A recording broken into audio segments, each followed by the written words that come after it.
আমি যদি শাহরুখ খানের কথাই বলি, শাহরুখ খান ইভেন আমরা টম ক্রুজ পর্যন্ত চলে যাই, সবাই তার মতো করে আলাদা আলাদা বিজনেস করছে। অভিনেত্রীদের কথা বলি, জানে যে আমি ইয়োগিস নামে একটা প্রতিষ্ঠান চালু করেছি। অভিনেতা হোক আর যে কোনো যেটাই হোক, পৃথিবী জুড়ে হলিউড বলিউড যে কোনো জায়গায় দেখি সবাই কিন্তু তার মতো করে অন্য আরেকটা প্যারালালি আরেকটা ক্যারিয়ার করে। যেমন আমি যদি শাহরুখ খানের কথাই বলি, শাহরুখ খান কিন্তু ইনভেস্ট করছে দুবাইয়ে, মানে অনেক আগে থেকেই।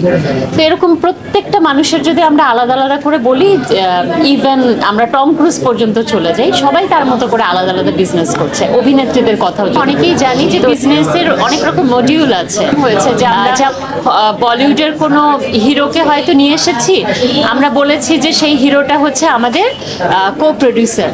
আসলে এই ব্যাপারটা একটু ক্লিয়ার হওয়া উচিত। যখন কোনো হিরো কো প্রডিউসার বা হিরোইন কো প্রডিউসার হয়, বেসিক্যালি সে কিন্তু কো প্রডিউসার হয় না, সে আর্নিংয়ের একটা সার্টেন মানে পার্সেন্টেজ সে সেটা নেয়, তার কন্ট্রাক্টের মধ্যে এটা থাকে।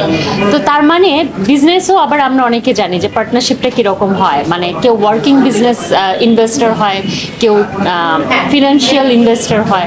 তো এখানে সেলিব্রিটি ইনভেস্টর কিন্তু তার ইমেজটাকে ইনভেস্ট করছে।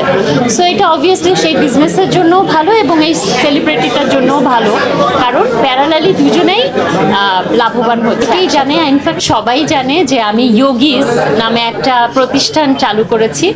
এখানে আমি নিজেই যোগা ট্রেনিং দিচ্ছি। বনানীতে একটা প্রতিষ্ঠান চালু করেছে, একটা যোগা স্কুল, পাশাপাশি একটা টোটাল বিজনেস প্ল্যান নিয়ে নেমেছি, সেটা নিয়ে ভীষণ ব্যস্ত।